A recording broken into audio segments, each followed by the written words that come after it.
Today in our 2015 Subaru Legacy, we're going to be taking a look at and also showing you how to install the CURT custom fit Class 3 trailer hitch receiver, offering the 2" by 2" receiver tube opening. Its part number is 13390. Here's a good look at what the hitch is going to look like on the vehicle. We've got our side plates, and we're going to have our cross tube. It's going to meet here in the middle at our receiver tube. Now this is a Class 3 hitch, so we've got the 2" by 2" receiver tube opening. Makes it very, very versatile. You'll see the reinforcement cowler here around the end. It's going to give it a nice clean look. We've got our safety chain connection points here in the bottom. These are a plate style. As you can see, there's plenty of room in there for whatever size chain you might want to connect. Then here on the side, we'll have our 5/8 diameter pinhole. Now when choosing accessories to secure your gear with, you do want to make sure that that's Class 3 rated. But whatever type you decide on, looks like there's going to be plenty of room, whether it's just a standard pin and clip, maybe a locking hitch pin, or even anti-rattle device. Now the hitch also offers a very sturdy, heavy-duty steel construction and a black powder coat finish that's going to help it resist corrosion and keep it looking nice on the back of your car for quite a while. Now when it comes to weight ratings for our hitch, it offers a 600-pound tongue weight rating. That would be the maximum downward force that we'd want to put here at the receiver tube opening, and it gives us a 4,000-pound gross trailer weight rating. That would be the total weight of our trailer and anything that we were to load up on it. Of course, you do want to look in the owner's manual on your Legacy, see what its tow rating is, and use whichever those numbers are the lowest. Now a couple measurements that will be helpful for selecting your ball mount, bike rack, or even hitch cargo carrier will be from the ground to the inside top edge of the receiver tube opening. We've got about 10 1/4 inches. Then from the center of our hitch pin hole to the outermost edge of our bumper, it's about 1 3/4 inches. We would recommend the use of products with a raised shank just to help promote better ground clearance. Now to begin our installation, we're going to need to lower our exhaust on the back of the Legacy here. We've got 3 hangers that we'll remove to do that. One's going to be just inside of the rear bumper cover, be located right here. Now if we go caddy corner to that, to the opposite side of our exhaust, we'll have our second one.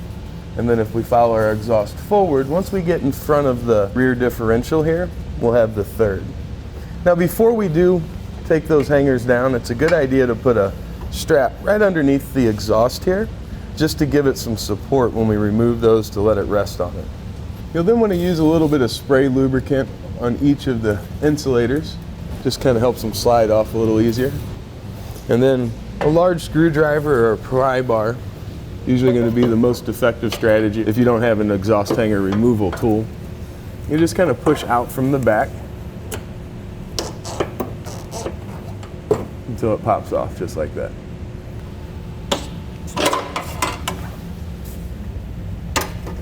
Now if we feed a little slack into our strap, or if we loosen up our wire, that exhaust is going to come down. That'll allow us plenty of room to work. Now above the exhaust, you'll have 1 if it's a single exhaust, 2 if it's a dual. We're going to have a heat shield. That's secured with 4 bolts. You want a 10mm socket, we'll take those out and get that heat shield removed.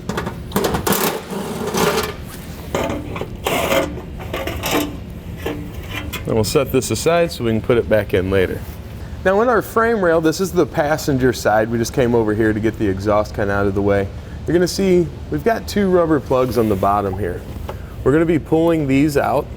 This hole will be enlarging to slide our hardware in. And this hole in the back, this is going to be our rear attachment point. Now the forward attachment point will be drilling in somewhere in this area. Now these plugs are going to be the exact same on both sides, so get them pulled out. Now here at that forward area where we remove that plug, we're going to be enlarging that. We need it to accommodate the spacer block here, so we can mark the width of that. And we're also going to need our bolt to slide up and through. So typically what I'm going to remove is going to be an area kind of like this. It's almost going to give the hole a mushroom shape, and sometimes you'll need to trim off this outside edge a little bit. Now to do this, you can use a file if you want. Might take you a little while. Recommend kind of more of a high-speed cutting wheel, or even a reciprocating saw, one of the little ones you could get in there and kind of trim that out with.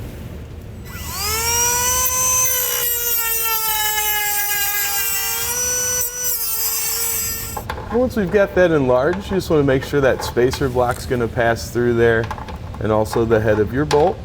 And it's a good idea to take a little bit of spray paint or a rubberized undercoating and then just coat that bare metal really well and let it dry. Now we'll head over to the driver's side and we can repeat the same process for that forward hole. Now to get our hardware in place, we'll take one of our pull wires here. That's going to go in that rear location and then forward, and we want it to come out of our access hole there. Once that's come through, we want to take our spacer block, slide that up on, and then thread on our carriage bolt. Now we can feed our spacer block up into the frame, follow that up with our bolt, and bring it back and allow it to come right down through the hole. Just pull that off. Now we'll head over to the other side and do the same thing. Now with the help of an extra set of hands, we can get our hitch lifted up into position. We'll want to guide the bolts we just installed through the rearmost holes here in the side plate of our hitch.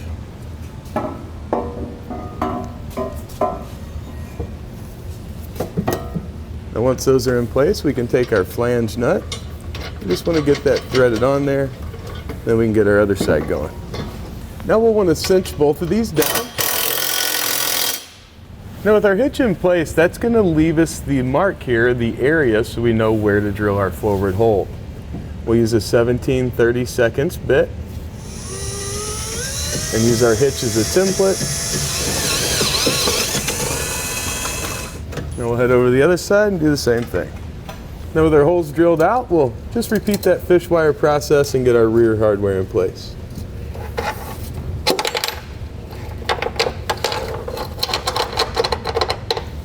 We'll get our bolt pulled down in position, pull off our fish wire. Now we can get our flange nut added to this bolt on each side.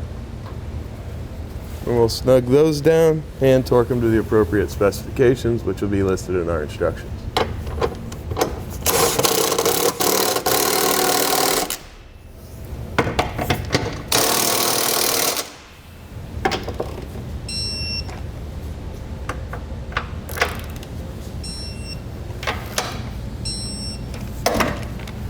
Now to trim our heat shield out, we're going to be eliminating this location that's pretty close to one of our attachment points. So we want to come just in front of that. This is the side that has the raised edge kind of all the way around. So we're going to be opposite of that.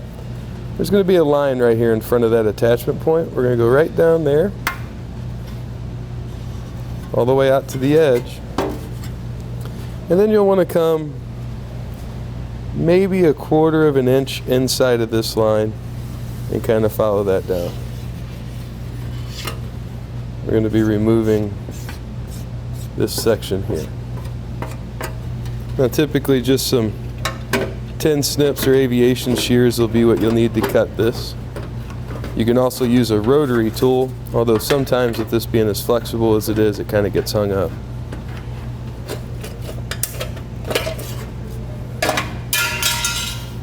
Now we'll get our heat shield lifted back up into position here, and we're going to secure it using the bolts we removed earlier. Now remember, we eliminated one, so we're only going to be replacing 3. So we can snug those down.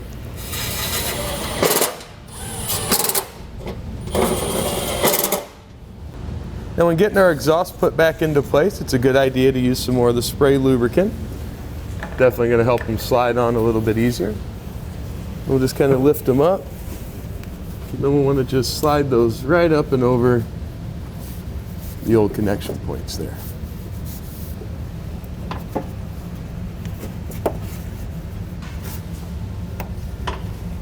All right, now we can remove our strap and our hitch will be ready for use. With our exhaust back in place, that's going to complete our installation of the CURT Custom Fit Class 3 Trailer Hitch Receiver, part number 13390 on our 2015 Subaru Legacy. Click the link below to shop, learn more, or visit us at etrailer.com.